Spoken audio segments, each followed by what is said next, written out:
In the new book, Battle of the Brothers, royal historian Robert Lacey paints a bleak picture. Yeah, the book says that rift is really more like a sibling rivalry on steroids. The atmosphere here at Sandringham is intense because this is an emergency crisis. In 2020, the Duke and Duchess of Sussex fled Frogmore Cottage for a private.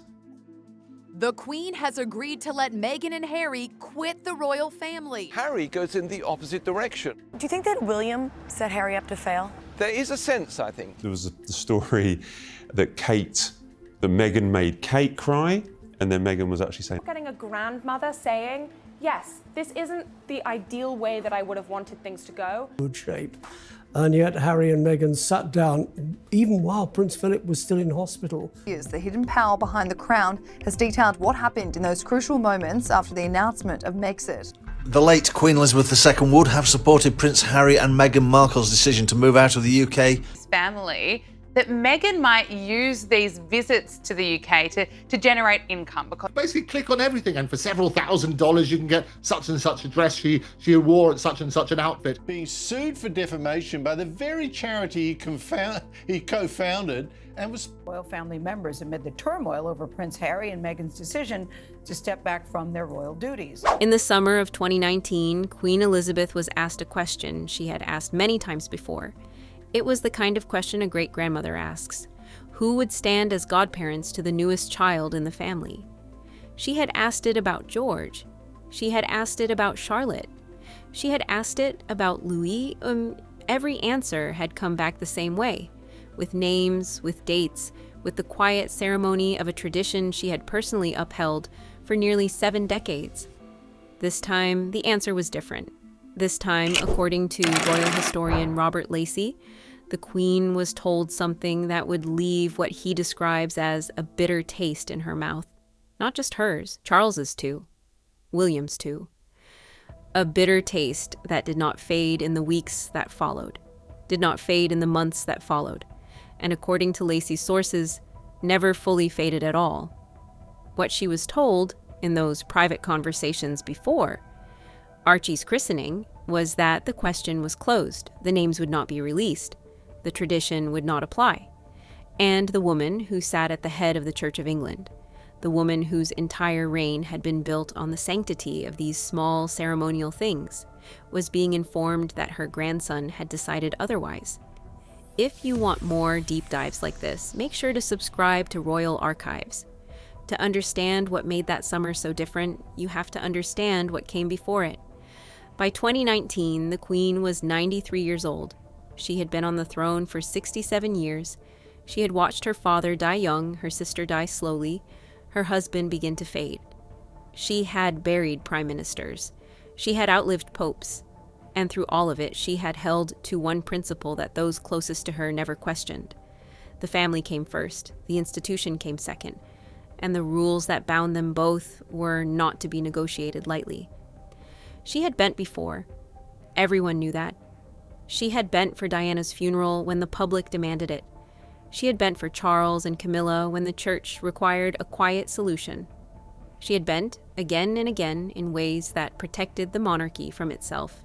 But the bending had limits, and the godparents of a royal child sat firmly inside those limits. In the Church of England tradition, godparents are not friends invited to a ceremony. They are what the church formally calls sponsors, adults entrusted with the spiritual and moral guidance of the child for the rest of their lives. The parochial registers and records measure of 1978 made the recording of these names a legal requirement. Every parish in England follows it. Every christening, public or private, results in a register entry that the public can request. The royal family had long maintained a quiet exception. Their christenings were recorded in a private register held by the Queen herself, rather than the local parish. But the names were never hidden. They were always announced. They were always public. From George to Charlotte to Louis, the godparents had been listed in the official palace statement and discussed in the press the same afternoon. That was the system Harry had grown up inside. That was the system the Queen expected him to follow. He did not. According to Lacey's account in Battle of Brothers, the decision was relayed to the Queen in the weeks leading up to the ceremony.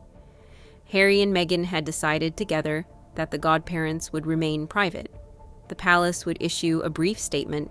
The names would not be entered anywhere the public could find them, and the question, when the Queen asked it, would be politely set aside. She did not argue. That was never her way. But staff who were there described a stillness that settled over the room after the conversation ended.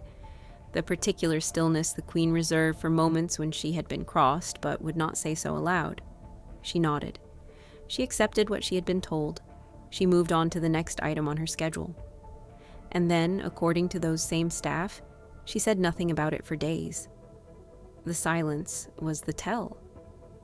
Anyone who had worked closely with Elizabeth knew that her silences carried meaning the way other people's words did. A short silence was acknowledgement. A long silence was disagreement she would not voice. A very long silence, the kind that lasted days, that returned in unguarded moments, that surfaced when she thought no one was watching, was something else entirely. It was the sound of her processing a breach. Palace correspondents who have written about that 48-hour window describe the calls as quiet, methodical, almost forensic. The Queen was not gathering ammunition. She was testing the account she had just watched on television against the memory of the people who had lived through that period inside her family. Charles took the first long call on the Monday morning. William followed in the afternoon. Camilla was consulted. Anne, the Queen's daughter and the family's most trusted operator, was on the line by Monday evening. The conversations were short. The Queen never wasted words on the phone. But they were specific. She asked about dates. She asked about settings. She asked about who else had been present. By Tuesday afternoon, March 9th, she had her answer. What she had concluded, and this is where Eden's reporting becomes most pointed, was that the central skin color conversation, as presented in the Oprah interview, did not match what the people she trusted most remembered. Something had been said at some point by someone, but the version Meghan and Harry had described, in the form they had described it, was not the version the Queen recognized after speaking to her own family. That was the verdict, reached privately, held tightly.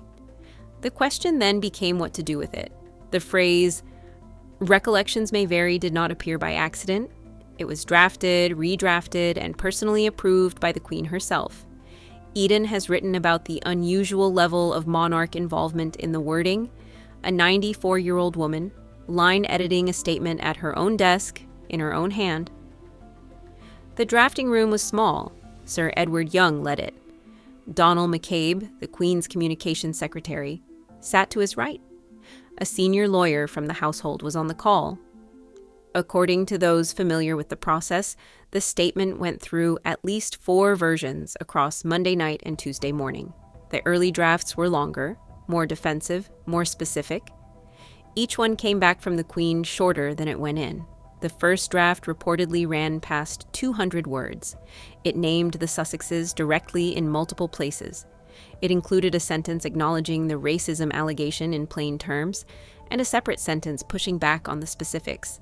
The Queen struck the pushback. She would not have the palace appear to be arguing with her own grandson in a press release.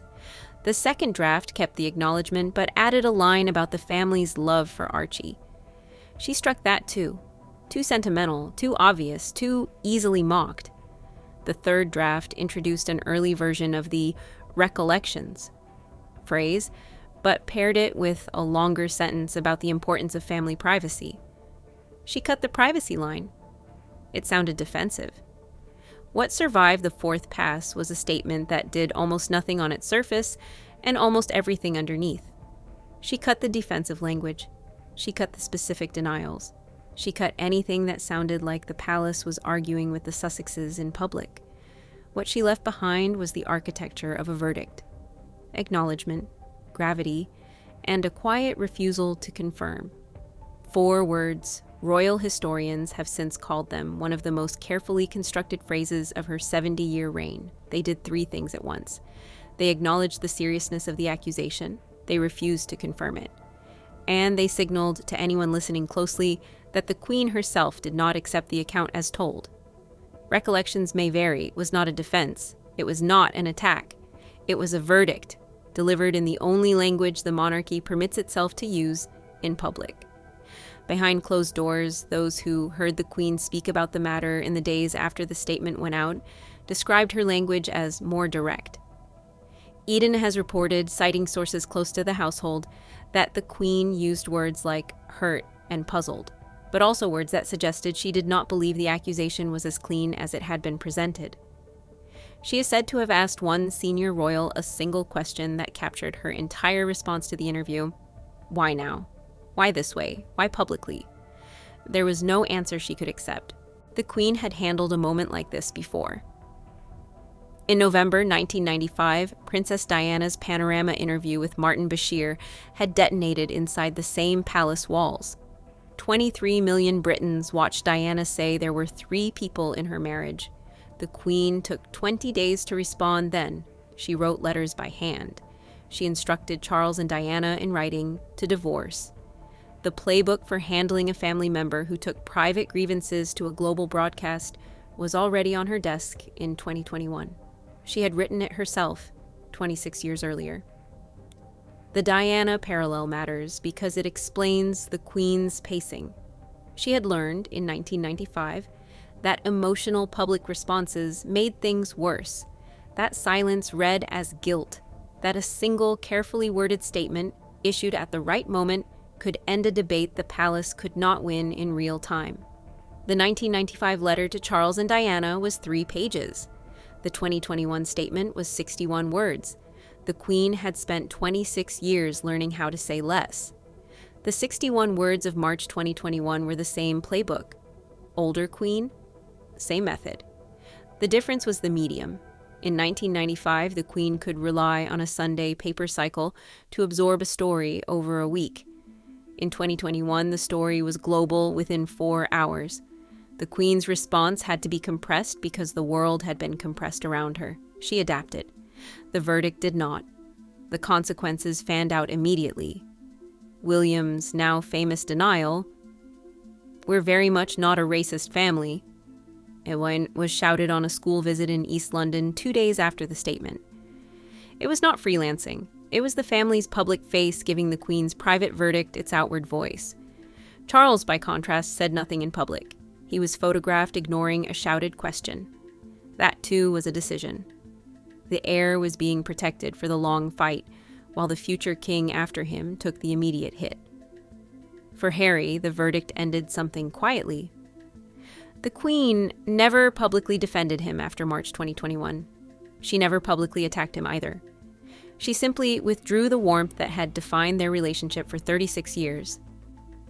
Eden has written about her instruction that all Sussex matters be handled at arm's length from then on. Invitations would still come.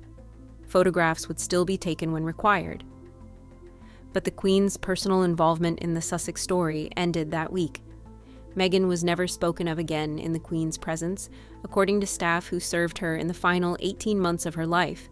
The verdict held, and it shaped every single Sussex flashpoint that followed. April 17th, 2021. Prince Philip's funeral at St. George's Chapel. Pandemic restrictions limited attendance to 30. The seating plan was personally reviewed by the Queen.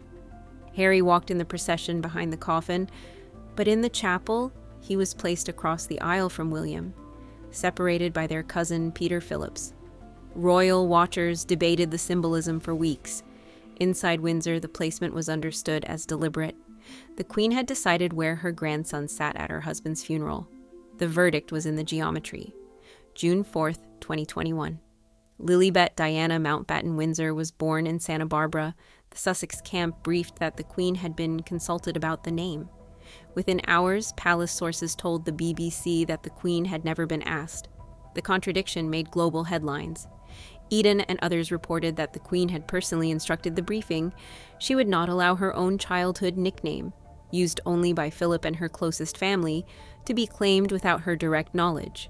The line drawn that day was a direct extension of the verdict. The Sussexes would not be allowed to define the family from California. June 2nd, 2022. The Platinum Jubilee Balcony. After months of speculation, the Queen ruled that only working royals would appear with her for the RAF flypast. Harry and Meghan watched from inside Buckingham Palace. They appeared at Trooping the Colour in a side carriage. They left Britain before the Jubilee concert. The balcony decision was the verdict made architectural, the literal physical space of the monarchy redrawn around her conclusion from March 2021. Each of those decisions traced back to the same private conclusion the Queen had reached in those 2 days at Windsor. She never wavered, she never softened, she never revisited it.